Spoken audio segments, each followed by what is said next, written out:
started with our Bible journaling challenge, Angie and I were so happy to be able to bring this to you. We know that each and every one of you can have an intimate and fulfilling relationship with God, and we're just so excited to be a part of it.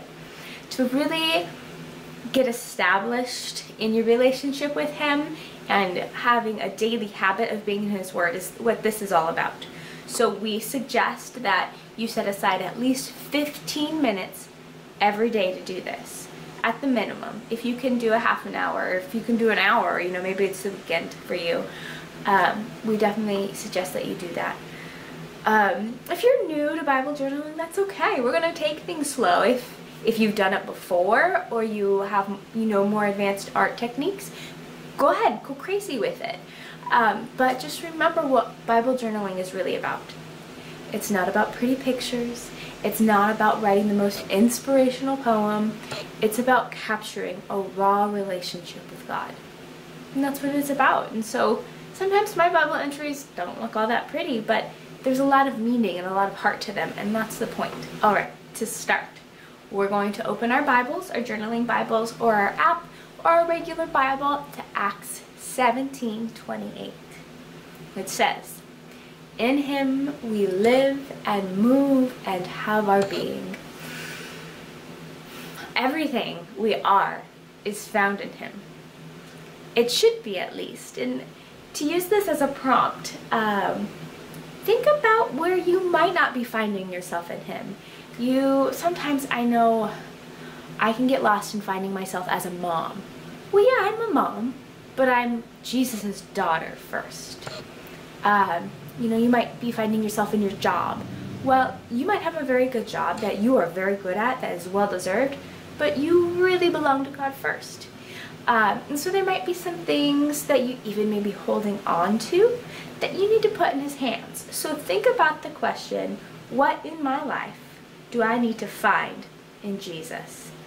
So, especially if you're holding on to something like unforgiveness, God says you can't hold on to that. You have to forgive.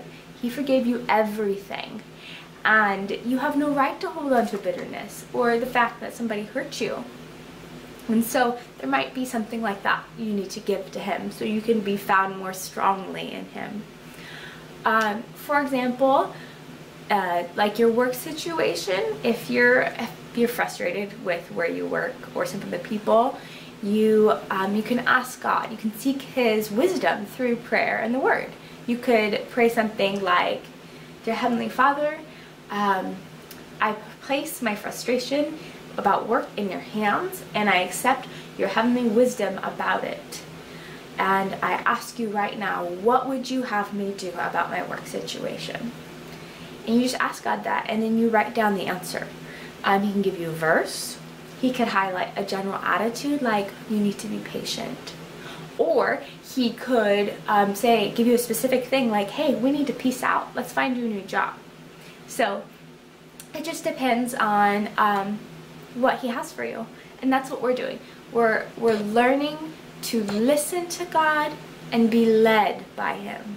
That's what Bible journaling is about. That raw relationship where you listen and you're led. As a base, answer the question, how can I find my everything in Jesus? What do I need to put in His hands?